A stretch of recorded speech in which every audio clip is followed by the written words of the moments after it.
ঢাকা সফরে ব্যস্ত সময় পার করছেন পাকিস্তানের উপপ্রধানমন্ত্রী ও পররাষ্ট্রমন্ত্রী সিনেটের মোহাম্মদ ইসাকদার। দুদিনের সফরে ঢাকায় পৌঁছেই বিএনপি, জামায়াত ও এনসিপি নেতাদের সঙ্গে পৃথকভাবে বৈঠক করেছেন ইসাকদার। গতকাল বিকেলে ঢাকায় পাকিস্তানের দূতাবাসে প্রথম জাতীয় নাগরিক পার্টি, এরপরে জামায়াত ইসলামী এবং সর্বশেষ বিএনপির সঙ্গে বৈঠক করেন তিনি। সংবিধান সংস্কারের সুপারিশ বাস্তবায়ন পদ্ধতি নিয়েও একমত হতে পারছে না রাজনৈতিক দলগুলো। বিএনপি চায় এটি হবে আগামী সংসদে, জাতীয় নাগরিক পার্টি চায় নির্বাচনের আগে গণপরিষদ গঠন করে এর বাস্তবায়ন হোক, আর জামায়াত ইসলামী চায় গণভোট অথবা রাষ্ট্রপতির ঘোষণার মাধ্যমে।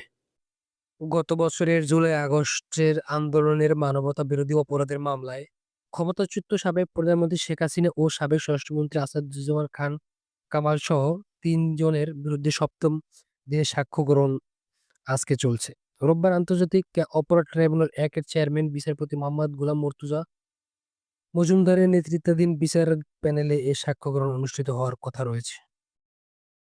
ঢাকা বিশ্ববিদ্যালয় কেন্দ্রীয় ছাত্র সংসদের নির্বাচনে প্রতিদ্বন্দ্বী না থাকায় ঢাকা বিশ্ববিদ্যালয়ের ২টি হল সংসদের বহিরঙ্গন ক্রীড়া সম্পাদক পদে বিনা প্রতিদ্বন্দ্বিতায় নির্বাচিত হতে যাচ্ছেন ২ ছাত্রী। তাদের একজন বঙ্গমাতা শেখ ফজিলাতুন্নেসা মুজিব হলের রেহানা আক্তার, অন্যজন শামসুন্নাহার হলের লামিয়া আক্তার লিমা। নির্বাচনে সেনাবাহিনী শুধু স্ট্রাইকিং ফোর্স নয়, অন্যান্য বাহিনীর মতো পূর্ণ ক্ষমতার আইনশৃঙ্খলার দায়িত্বে থাকবে। এজন্য আরপিও সংশোধন করে প্রধান উপদেষ্টার দপ্তরে প্রস্তাব পাঠাতে যাচ্ছে ইসি। এর মাধ্যমে নির্বাচন কমিশন সেনাবাহিনীকে নির্বাচনী দায়িত্বে পূর্ণ ক্ষমতা দিতে চায়।